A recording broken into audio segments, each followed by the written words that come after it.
I'm Berta Scott. I was a hairdresser for 30 years and I always made this cake for my customers. They really bragged on it all the time. It was a very good fruitcake. I took out a lot of things that I thought didn't blend in that cake, and we came up with a good fruitcake.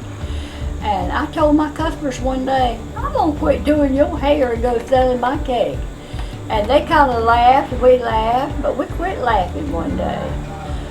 Whenever I picked out a couple of my customers, Miss Sue Wilson, another one, and we got into a garage of my belonged to my daughter, and we started making fruitcakes. The fruitcake process starts out. See Marvin back here, he'll be mixing up the mixing bowls, as I hope you'll see a little later on in the video. Once they get it mixed, it goes over into our cooking pan. You see the cooking pan stacked up on the back over here. We'll put about 25 to 28 pounds of batter in each one of these pans, and then it goes into the oven. Once it goes into the oven, you can see Rick and the guys back here stirring. As it cooks, we'll bring the cake out and stir it. And then put it back in the oven, cook it some more, knead it, we'll bring it out, we'll stir it again.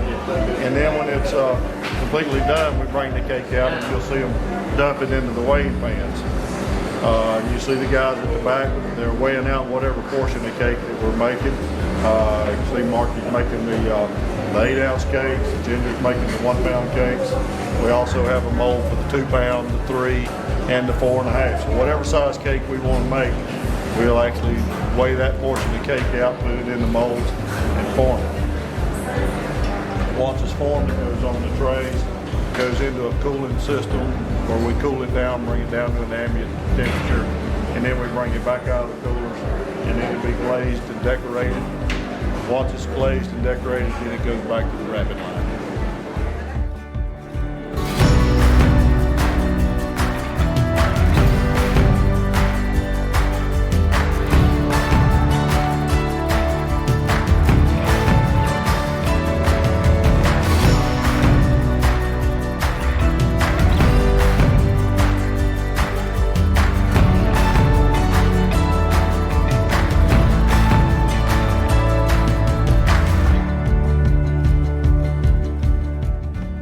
In the beginning, like I say, when we were in the garage kitchen, we could make about 100 to 120 pounds of fruitcake a day. And All by hand. yeah, all by hand. It was all hand formed into small little molds, and that's how that kind of all got started. Today, we'll make 3,000 pounds of fruitcake a day. It's normally what we do. We start cooking around August, mid-August. And then we'll cook on till probably around December the 18th or 19th, depending on whether we need cake. But probably this year we'll probably produce somewhere around 200,000 pounds of fruitcakes. This is our cheese florets. The guys are getting it ready. They're cutting it. They're getting it ready to grind. So we have to get it in a form where we can put it into the mixing bowl. So they'll chop it all up, and then you'll see the grinding. Looks like cheese spaghetti, but they'll get that all and add the rest of the ingredients to it. And then they'll start going through the mold, and you'll see the cheese florets. Christine's mixing the flour and all the ingredients that goes with it. And that's our little cookie machine that'll actually press out the cheese florets.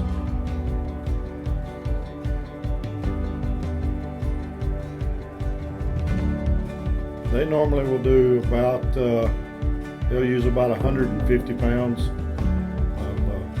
of cheese from Ashe County when they make cheese florets in a day.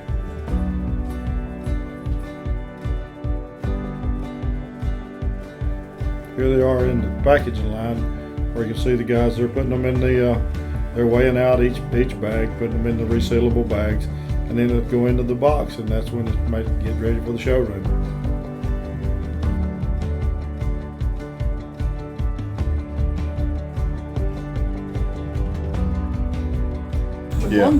We wanted to do these baskets, and we didn't want to go out and buy other people's products. So I came up with all these new products, and we perfected them, and they go in our basket now. And make a wonderful basket, don't they, Randy? It all started out with, I think, our one day we wouldn't make fruitcakes, and we would make maple crispy peanuts and then cinnamon pecans. That was our first two products. And the ladies could make a basket. They could put a 1 pound fruitcake in the middle and a cinnamon pecan on one side and a maple crispy on the other. Well, they kept wanting more fancier baskets, so Mama just kept coming up with more fancier ingredients and recipes and different stuff that we make. And then we ventured over into the chocolate and then the brittle, and then all this stuff just kind of evolved over the years as far as the product line that we have. I couldn't even venture to tell you how many different products that we make now. Guys are making fruitcake cookies today. You can see we do everything, or we do a lot of things by hand. That's what a lot of people like to come here and see.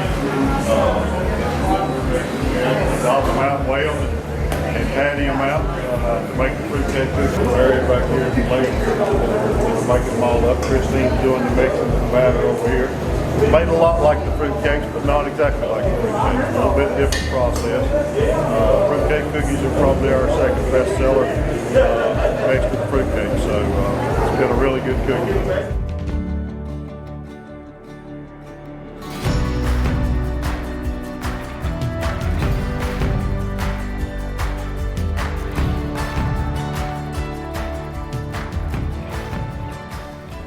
This is the beginning process of our southern pecan pralines. Starts out with the egg white, and the ladies will make the egg whites and mix it in with the rest of the ingredients, and then it'll be mixed on to the pecans. As you can see them, they'll dump the pecans in the bowl and get a good coating of that on it.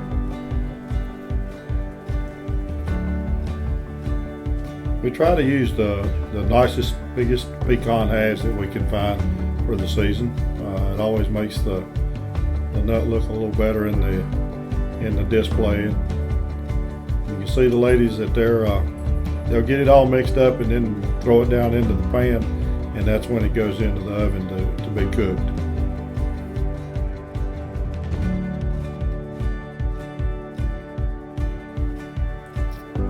You can see Paula has put the pecan pralines into the oven, and once they go through the cooking process, it takes about 25-30 minutes to cook a batch in our rotary ovens. And then once they come out, then they'll have to be cooled, and then it'll go to whichever size package we need to put them in. Either the small jars for the nut samplers, or they could go in a 6-ounce box, or they can go into a 1 pound box.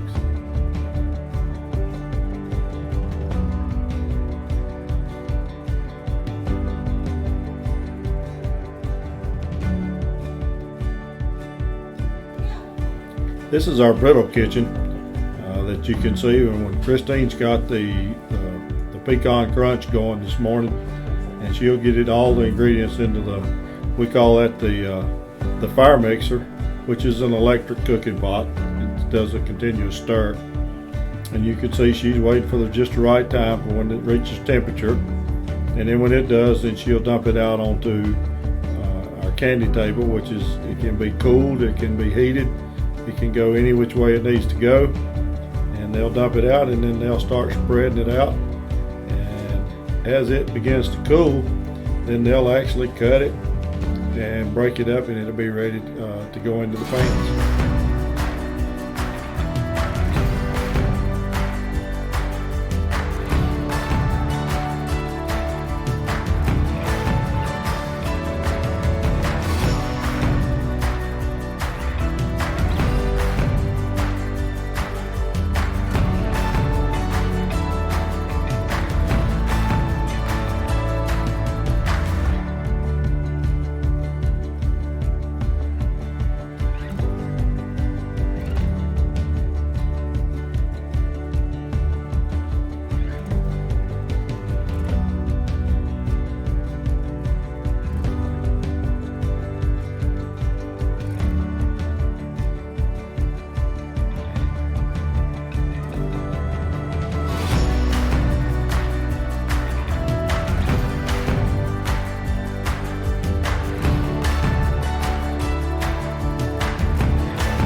Christine's got all of her ingredients ready to start pressing out the gingerbread, man. She's been doing this for a long time, so she's got it pretty well perfected. But she'll roll it out, get it just right, get the right thickness on it, and then she'll use her different forms to cut out either the gingerbread men or the gingerbread women.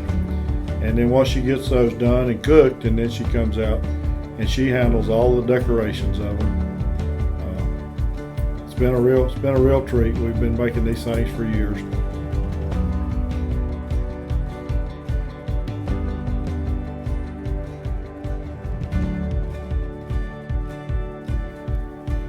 Once she gets them cut and then they go through the ovens and they're cooked, then she brings them out and decorates them with the different designs. She gets pretty creative on some of them.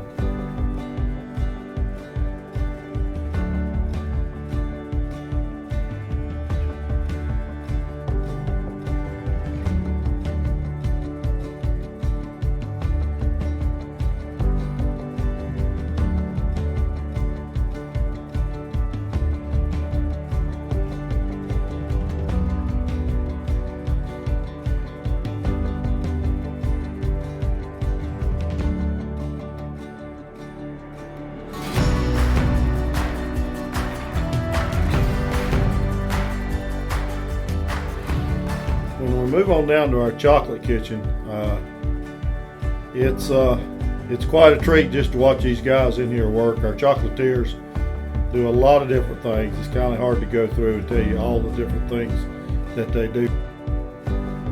Okay, in the chocolate kitchen also, we do just a lot of different coatings of chocolate. We coat the Bear Creek toffee. We also make a chocolate covered amaretto. They've been soaked in that, so it makes them gives them a great flavor. The other chocolate items, we chocolate coat Oreos with a white drizzle. We also chocolate coat a graham cracker, which is a very good seller. There's just so many different things. The pecans we chocolate coat, the Brazil nuts, the peanuts. There's a lot of different items that come out of this kitchen. Sometimes I have trouble remembering all of them. But these guys hit it pretty hard all day long. They'll probably use close to 300 pounds of milk chocolate a day, and that's a lot of milk chocolate.